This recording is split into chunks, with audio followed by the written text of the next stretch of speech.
Mga katrops, welcome back ulit sa aking channel, Sports React PH. At ngayon nga ay pag-uusapan natin ang balitang gagawa nga na po ng bagong history si Shai Gilgeous-Alexander sa NBA. Pag-uusapan na rin nga natin dito sa ating panibagong video, ang balitang pagkuha na ng Los Angeles Lakers kay Robert Williams III.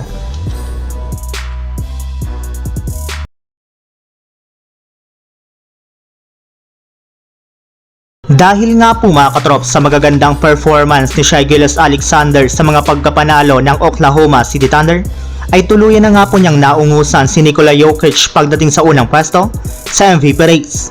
And since nga po mas maganda ang pwesto ng OKC kumpara sa Denver, ay hindi nga po malabo na si SGA na talaga ang tanghalin bilang MVP sa pagtatapos ng regular season.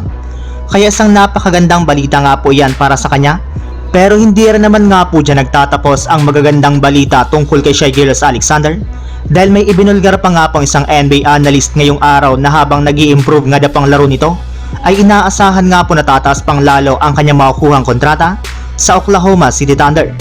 Sa katunayan, kahit man nga po sa 2027 magtatapos ang kanyang kasalukuyang kontrata, ay maaari na nga po itong kumuha ng bagong contract extension sa darating na off-season na aabutin ng mahigit sa $300 million sa loob ng 4 na taon. Sa madaling salita, aabot nga po sa $80 million kada taon ang kanyang magiging sweldo, which is ito na nga po ang pinakmalaking kontrata sa history ng NBA na makukuha bawat taon ng isang NBA player. Samantala, punta naman tayo sa ating sunod na pag-uusapan sa balitang pagkuha na ng Los Angeles Lakers kay Robert Williams III. Si Coach JJ Redick nga po mga katrops ang umamin na parang wala man lang ang player ang Lakers na nasa loob ng painted area sa kanilang game laban sa Spurs. Ibig sabihin, sinisisi nga po nito ang kanilang frontcourt sa kanilang pagkatalo. Wala man lang silang player na nag-step up para tulungan si Anthony Davis, na nagsabi sa kanyang interview sa media na kulang na nga po talaga sila ngayon ng big man sa kanilang lineup. Kaya mukhang ipagpapatuloy na nga po ng Lakers ang pagkuha ng bagong sentro sa pamamagitan ng isang trade. Naibalita na nga po mga katrops na kinakausap na nga po ni Rob Pelinka ang ilang mga teams, kagaya na lamang ng Portland Trail Blazers na isa sa mga magiging seller sa trade market bago man sumapit ang trade deadline.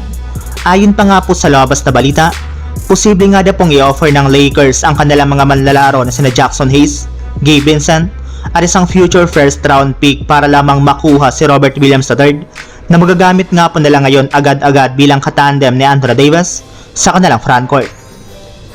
So yun lang mga katrops, ang handog kong story ngayong araw.